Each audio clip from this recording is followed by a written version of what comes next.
Hello, hello, hello. I'm Ruby Burrito and welcome to today's video. We have a ton of news about the upcoming content. We are 1 week away. If you take yourself over to the Wizard's Vault, hit that special. We are 1 week away from content. It's going to be called Repentance, and we do have a trailer for it that we can take a look at now. Nisos, my people. The city built in victory, but cursed by greed. How the mighty have fallen.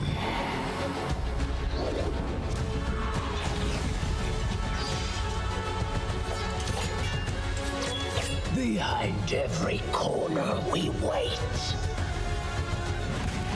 From shadow we watch.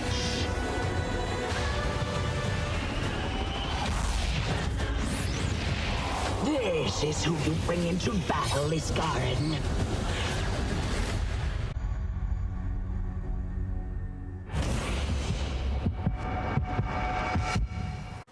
Okay, so the rest of it is going to be just talking about the different versions of Janthier Wild that you can buy, and I want to jump into it. There's a lot of stuff going on there, and it's something that I'm pretty excited for. So the blog post starts out with, we're thrilled to share details about the next update for Guild Wars 2 Janthier Wild's Repentance, launching on March 11th, which is next Tuesday. This chapter brings new trials and discoveries to Tyria, including a new map, Mistburn Barrens, a land where strange forces stir and long-buried Mursat secrets begin to surface. Prepare for battles that will challenge even the most seasoned adventurers, along with a host of other exciting updates. So this is going to include a little bit of spoilers here, but in the last content, we defeated Ura. So we go through Lowland Shores, and then Janthier Centria, and then Mount Balrior, we defeat Ura. And now we have learned that there is a gate open somewhere, and there are some baddies on the other side that we need to go fight. Now, it's probably going to be similar to how Soto did theirs, where Internios in the Mists is over here. There's a good chance that we kind of get a map here in the middle. That's kind of what I'm expecting. They could do it off to the side here. They could even do it over by Nios, because I do believe that they're kind of supposed to be in the same area. But the Mistburn Barrens should be considered not a part of Tyria. That's kind of the first thing that we need to accept here. And we're going to be exploring the ruins of Nisos, which is a former Mursat city. And if you played Guild Wars 1, they're very excited because we dealt with the Titans and the Mursat almost 20 years ago now when Guild Wars 1 came out. And we dealt with them a lot in kind of the Ring of Fire area. But now we are up in Janthier, and we get to see them in kind of a new light. So the Mistburn Barrens are going to have, it sounds like, kind of 3 paths. To the north, players will reactivate an enormous dormant construct and use it to cross a spectral agony-flooded valley. In the center, players will utilize Asuran golems to delve into an ancient library and investigate the Mistburn that has spread across the Isles of Janthier. Players in the south will lead a procession of Tyrian Alliance members into a laboratory once utilized for bloodstone sacrifices and experimentation. There are going to be new arrivals as part of this. So the Mount Balrior raid, which we just talked about Mount Balrior, there's a convergence here and a raid. The raid is going to be getting a new legendary mode encounter on March 25th. There's going to be a stagger of the challenge mode and the legendary mode to give them the ability to encounter balance concerns. And Greer is actually going to be able to be part of the Mount Balrior convergence. So now it's not going to be Decima every single time. We will be able to fight Greer in the convergence, which will be exciting. We're going to be getting a new mastery track. That's going to be the Mursat Shadowcraft Mastery. It gives us the opportunity to explore Mursat history. We're also going to be getting new relics, which I haven't played too much with other than in PvP, unfortunately. And we're also going to be getting an update to the Wizard's Vault, and we'll be getting Twitch drops as always. So I will be doing a video about the Twitch drops as well as the Wizard's Vault update next week. So if you guys are curious, keep an eye out for that next week. We're also getting World v. World updates in the March 11th update, which is again next Tuesday. We've got quality of life improvements aimed at improving the visibility of World v World Guild membership.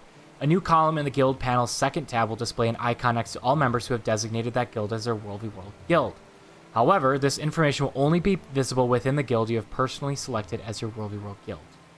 Looking to the March 25th update, they're working on refining the reward system, looking at performance issues, implementing adjustments based on player feedback, and they're going to be implementing changes such as consolidation of reward tracks to enhance accessibility, improved map currency acquisition via reward tracks, addition of a brand new World v World weapon set, new restrictions on Tactivator use for keeps in Sodamus Castle, tuning the health pools of keep lords.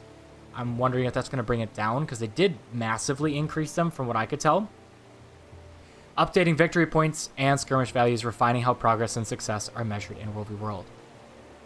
And PvP, push game mode. Last year they had the beta, which I took part in, which was awesome. It was generally well received, which gave them a ton of feedback, and they've been working on updates to refine the game mode based on that input.